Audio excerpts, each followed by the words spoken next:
Baik, Assalamualaikum warahmatullahi wabarakatuh. Bismillahirrahmanirrahim. Saya ingin kongsi dengan anda pengalaman sendiri, peribadi. Dan bagi mereka yang belum lagi kena TOFI. TOFI ni bermaksud bila you kena gout yang dah lama kelamaan dia jadi bengkak. Kebanyakan bengkak tu akan surut kalau you makan ubat ataupun you dirawat dengan rapi dengan cepat. Tapi kalau you kadang-kadang orang kata laih atau tak apalah dulu gini-gini. Saya dulu pun sebagai doktor, tetapi saya tak mau makan ubat-ubat yang macam allopurinol kan, colchicine, semua tu. Ubat-ubat tu kan kena makan hari-hari sampai bila-bila lah. Alamak, saya kata aku tak suka lah makan ubat-ubat sintetik ni. So tak makan. Bila tak makan tu kadang-kadang dia berlawan lah. Dah jaga diet pun kadang-kadang tak cukup kuat tau. Sebab apa? Gout ni kalau genetically, saya rasa masalah saya ialah masalah genetik. Sebab bapa terutama sekali, gout dia paling teruk. Bahkan dia meninggal dalam keadaan yang goutnya still serious, dengan blood pressure-nya, dengan diabetesnya, dengan ada lagi lah obesity, macam-macam. Tapi balik pada cerita saya ialah saya tahu memang uric acid tu dah mula berkumpul. Jadi ada 2-3 tempat, tapi satu tempat yang kaki kiri saya tu sampai tak boleh pakai kasut. Maka itu yang kalau you tengok saya berjumpa dengan saya direct pun, you nampak jalan saya pun tak betul. Tahu tak? Saya tak nak pura-pura everything is normal. No, it is very painful. So setelah hampir 8 tahun ni, saya rasa dia dah jadi keras. Dan memang bila saya tekan tu keras, ada 2-3 kali dia macam pecah sikit kat belakang, keluar air macam berkapur tu. Pernah tengok kan? Itu dipanggil uric acid yang dah berlebihan, yang kidney kita dah tak sempat buang, dia sangkut. Bila dia sangkut, masalah gout ni, sebab tu saya kata gout, kenapa kau degil sangat ni? Memang dia degil. Bila dia dah berkawan, dia dah berkumpul dan dia dah sebati, susah betul. Dan dia lekat pula kat tendon atau kat tulang macam saya. Okey. Inilah hasil dia semalam. Setelah operation hampir 45 minit, Dr. Jamal keluarkan. Saya dah basuh ni elok-elok. Okey, saya tunjuk pada you, boleh? Ini dia. Ini bukan isi saya, bukan tendon saya, bukan tulang saya, tapi ini adalah uric acid. Boleh nampak tak? Sedekat mungkin. Ada sikit lagi merah-merah tu tak boleh keluar bila basuh pun. Ni dia, you bayangkan ni kaki saya, sebelah kaki kat luar tu, belah kaki kiri lah kan, belah kiri tu, dia macam tu kaki saya. Tangan ni lah senang. Dia lekat macam tu, kat bawah macam tu. Jadi nak pijak pun tak boleh, nak pakai kasut pun tak boleh. Faham tak? Ni nampak ni kaki saya. Bayangkan ni kaki saya. Betul-betul macam ni. Jadi doktor keluarkan. Ni sebahagian daripadanya, ada yang kecil-kecil lagi tu. Dia dah kikis keluar. Tapi you bayangkan, ni dia. Keras ni macam batu. Okay, is rock solid. Kalau dia cair, lama dah saya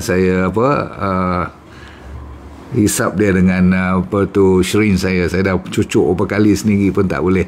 So mau tak mau semalam saya nak beritahu kat you kenapa saya nak kongsi cerita ni. Rupanya ada ketika sampainya kalau you dah tak boleh tahan lagi, ataupun dia dah orang panggil sebati dengan tempat tu, dah tak boleh keluar lagi dah, you terpaksa operate. So saya pergi operation semalam.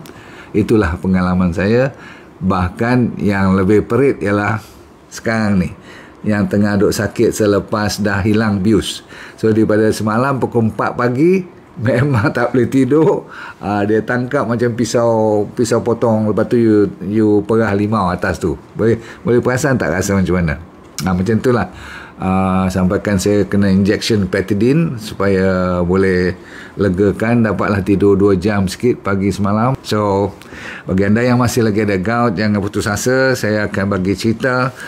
Dia degil macam mana, ketegak macam mana pun, kita ada jawapan. Okay? Paling-paling yang saya cerita kat you sampai kena operation lah.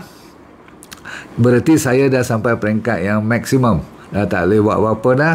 Dah kematu, dah keras, kena operate. Dia buang ni Kalau saya boleh pakai kasut bulan depan, Alhamdulillah. Lepas raya ni orang kata macam budak kecil lah, boleh raya lah tahun ni dengan kasut baru.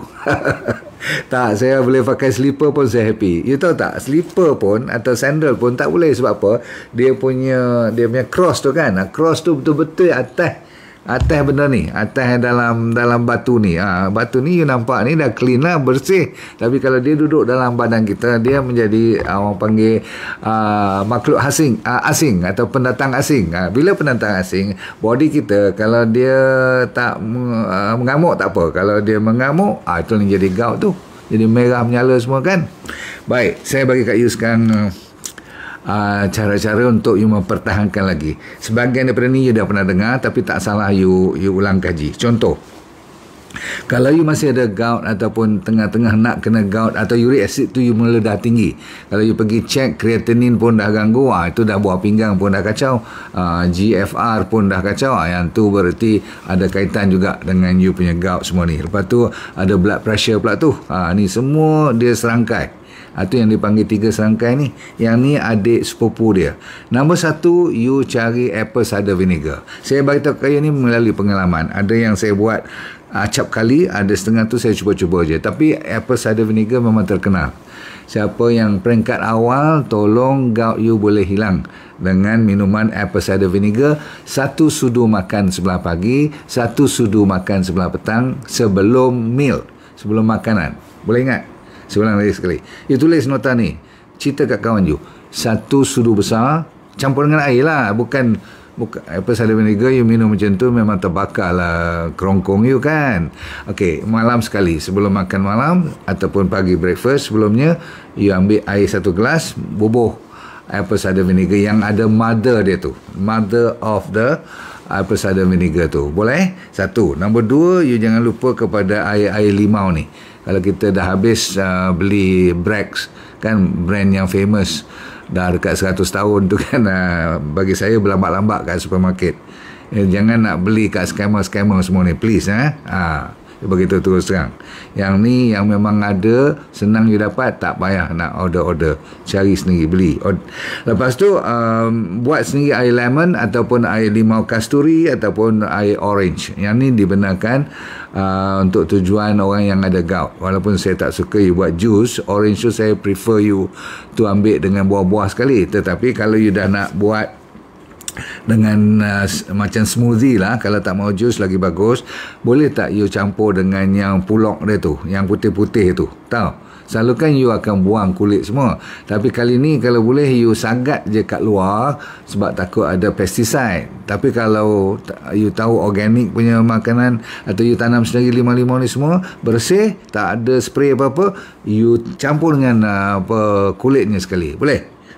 Ni bila kita minum ni, air-air ni sebelum kita makan 2 kali sehari, buat 2 kali sehari, dia akan mengurangkan uric acid. Nombor 3, you jangan lupa kepada pisang. Pisang, sejak saya duk ni lah baca-baca sikit tentang buah syurga ni, antara yang teratur dan beratur tertib namanya pisang. Cantik. Okay. Anyway, maksud saya pisang dari sudut gout, dia bagus sebab tinggi dengan potasium. Dan dia tak tinggi dengan purin. Purin tu maksudnya yang menyebabkan kena gout, dan dia juga tinggi dengan vitamin C. Apa saja yang ada vitamin C, very good. Number 3. Number 4, apple. Buah apple, saya pun heran, jangan-jangan buah apple ni keluar dalam sinarai untuk menyihatkan sangat. Memang an apple a day keeps a doctor away, tetapi itu cerita lama. Sebab zaman sekarang orang dah tahu banyak lagi buah-buahan lain. Tapi bila datang pada gout, apple naik balik top 5. So jangan perkecilkan apple hijau, terutama sekali bagi mereka ataupun saya yang ada masalah uric acid ni. Boleh? Lepas tu berries, semua jenis berries, terutama sekali raspberries, blueberries, blackberries. You dengar je perkataan berry tu, makan banyak-banyak. Maksudnya bukanlah berkati-kati, banyak tu maksudnya boleh. Termasuk strawberries pun. Cuma masalahnya saya dah kata apa, strawberries ni lah kat negara-negara yang tak dikawal ni memang penuh dengan pesticide. Jaga baik-baik, nanti penyakit lain pula datang kan. Dan kalau you pernah dengar cherries, satu yang digalakkan kalau you nak beli mahal sikit, nama dia Tart, T-A-R-T, you sebut perkataan tart cherries boleh. Tart cherries sebab dia banyak bahan-bahan yang bagus. Dalam tu ada carotenoid, ada antioksidan, vitamin, mineral. Cherries dan berries ni memang terkenal, cuma dia diimport. Nombor 2, dia mahal. Itu je. Lain pada tu, kalau dapat je, siapa yang ada sikit lah bonus, beli cherry and berries ni. Okay.